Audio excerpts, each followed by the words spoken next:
आदित्य और उसके दोस्त रवि, निशा और करण एक एडवेंचर ट्रिप पर निकलते हैं। उनका लक्ष्य था झारखंड के घने और रहस्यमय अंधेरा वन का पता लगाना। जंगल के बारे में कई डरावनी कहानियां मशहूर थीं, लेकिन चारों को यकीन था कि यह बस अफवाहें हैं। गेट पर पहुंचते ही उनके रोमांच का एहसास डर में बदलने लगता है। वहां एक पुराना बोर्ड टंगा था जिस पर लिखा था, अंधेरा वन, यहाँ से लौटना मुश्किल है। रवि इसे मजाक में उड़ाता है, लेकिन निशा को अजीब सी बेचैनी महसूस होती है। जंगल के अंदर कदम रखते ही माहौल बदल जाता है। पेड़ों की ऊंची ऊंची शाखाएं और जमीन पर लटकी लताएं एक डरावना दृश्य प्रस्तुत करती हैं।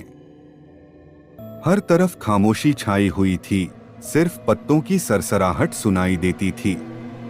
चलते चलते रवि को एक अजीब सी आवाज सुनाई देती है, जैसे कोई उन्हें बुला रहा हो। वह सबको बताता है, लेकिन करण और आदित्य उसका मजाक उड़ाते हैं। निशा चुपचाप सोचती है कि यह जगह कुछ सही नहीं लग रही। चलते चलते रवि को जंगल की पगडंडी पर एक पुराना फटा हुआ नक्शा मिलता है। नक्शे पर कुछ अजीब से चिन्ह और जंगल के एक छिपे हुए हिस्से का निशान बना होता है। नीचे लिखा होता है, जो यहाँ आएगा वापस नहीं जाएगा। निशा नक्शे को लेकर डरती है, लेकिन आदित्य और करण रोमांच के लिए इसे फॉलो करने का निर्णय लेते हैं। नक्शे को फॉलो करते हुए वे जंगल के उस हिस्से में पहुंचते हैं जो बेहद घना और अंधकारमय था। पेड़ों के बीच से रोशनी की एक भी किरण नहीं आ रही थी। रवि को वहां एक अजीब सा स्टैचू मिलता है जो आधा इंसान और आधा जानवर जैसा दिखता है। करण इसे छूने की कोशिश करता है, लेकिन निशा उसे रोक देती है। वहां एक सड़ीगली गंध महसूस होती है जो उन्हें बेचैन कर देती है। आखिरकार नक्शा उन्हें एक प्राचीन मंदिर तक ले जाता है।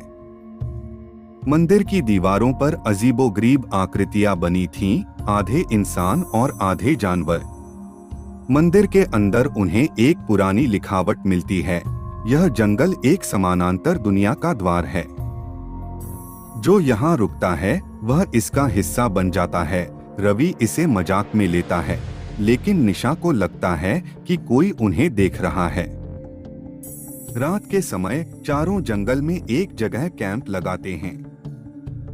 धीरे धीरे उन्हें आसपास अजीब अजीब आवाजें सुनाई देती हैं, जैसे कोई पेड़ों के बीच चल रहा हो। रवि और करण आवाज का पीछा करने के लिए टेंट से बाहर जाते हैं, लेकिन काफी देर तक वापस नहीं आते।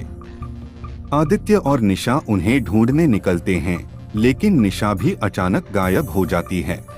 अब आदित्य जंगल में अकेला रह जाता है। डर और बेचैनी के बीच वह उन आवाजों का पीछा करता है। वह जंगल के बीच में कुछ अजीब प्राणी देखता है। वे आधे इंसान और आधे जानवर लगते हैं।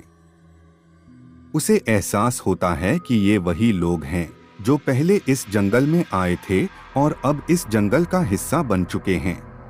यह जगह उन लोगों को अपने अंदर समाहित कर लेती है जो यहाँ आते हैं। यह जंगल उन्हें बदलकर अपनी दुनिया का हिस्सा बना देता है। आदित्य जंगल से बाहर निकलने का रास्ता खोजता है। उसे एक हल्की सी रोशनी दिखाई देती है, यह जंगल का एग्जिट गेट था। वह भागते हुए गेट तक पहुंचने की कोशिश करता है, लेकिन तभी उसे एहसास होता है कि उसके हाथ और चेहरा धीरे धीरे बदल रहे हैं। वह खुद भी एक प्राणी में तब्दील हो रहा है। आदित्य किसी तरह गेट तक पहुंचता है, लेकिन इससे पहले कि वह बाहर निकल पाए, जंगल की बेलें उसे खींच लेती हैं। वह गेट से कुछ ही कदम की दूरी पर गिर जाता है। उसका शरीर पूरी तरह बदल चुका होता है और वह भी अब जंगल का हिस्सा बन चुका होता है। अंधेरा वन ने एक और इंसान को अपनी दुनिया में समा लिया। मोरल ऑफ द स्टोरी: जंगल की कहानी हमें यह सिखाती है कि कभी भी अपनी सीमाओं को नजरअंदाज करके ऐसी चीजों को जानने की कोशिश नहीं करनी चाहिए जिन्हें हम समझ नहीं पाते। जैसे जंगल की पुरानी कहानियों को हल्के में लेना उन्हें और भी खतरनाक बना देता है, वैसे ही अपनी सुरक्षा और आंतरिक भावनाओं को नजरअंदाज करके हम खुद को मुश्किल में डाल देते हैं। यह कहानी यह भी दिखाती है कि हमारे द्वारा किए गए फैसलों का हमारे भविष्य पर गहरा असर पड़ता है और कभी-कभी एक छोटी सी गलती भी हमारे जीवन को पूरी तरह बदल सकती है। वीडियो पसंद आई हो तो हमें और मोटिवेट करने के लिए लाइक और सब्सक्राइब करें ताकि आगे जाकर हम ऐसे और वीडियो बनाते रहें।